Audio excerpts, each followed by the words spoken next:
Un dels objectius del projecte Taurons i Rajades del Parc Nacional de Cabrera ha estat avaluar la diversitat, l'abundància i l'estacionalitat de les espècies de taurons i rajades de fons a les aigües del parc sense la necessitat de capturar-los.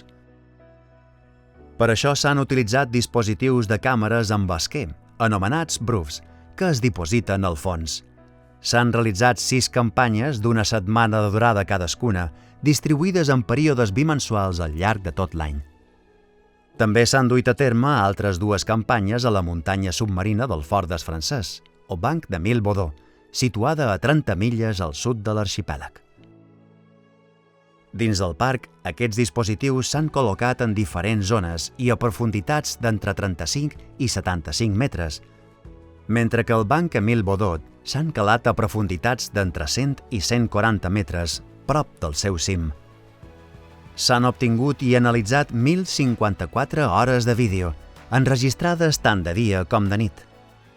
En total, s'han registrat gairebé 600 elasmobranquis, identificant-se 10 espècies de rajades i 3 de taurons.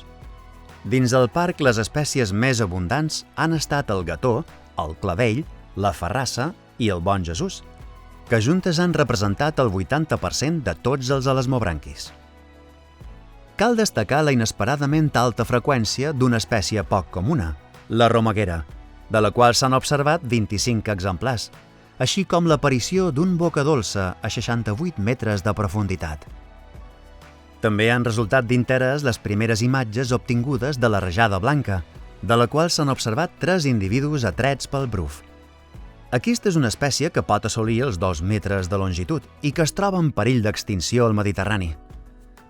En canvi, espècies que esperaven que fossin més abundants, com la mussola, han tingut una presència escassa. Els resultats obtinguts al Banc de Mille Baudot tenen 2 lectures. Una negativa, que és la baixa diversitat. Només s'ha registrat una espècie de rajada, el clavell, i una altra espècie de tauró, el boca dolça. La notícia positiva és l'abundància d'aquesta darrera espècie, que ens ha permès obtenir les primeres imatges d'exemplars vius a les Balears. A més, la seva freqüència indica que la prohibició de la pesca d'arrossegament al Banc de Mille Baudot es confirma com una mesura efectiva per a la protecció d'aquest gran tauró de fons, així com de les espècies i els hàbitats de gran valor ecològic que s'hi troben. La major abundància de taurons i rajades al Parc Nacional de Cabrera s'ha donat als mesos de gener i febrer. Durant aquest període es va observar un nombre més gran de gatons i clavells, apareixent com les 2 espècies més abundants. La resta d'espècies han mostrat estacionalitats diferents, la qual cosa pot estar relacionada amb l'ecologia de cadascuna d'elles. Aquests resultats posen de manifest l'escassetat de taurons i rajades, per la qual cosa el seu estudi mitjançant tècniques no invasives esdevé un repte apassionant.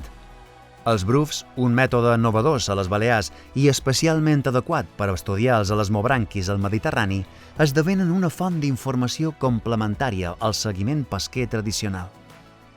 Els objectius de futur immediat són estendre la sèrie temporal d'estudi i també explorar noves localitzacions per descriure millor la comunitat de taurons i rajades de les Illes Balears.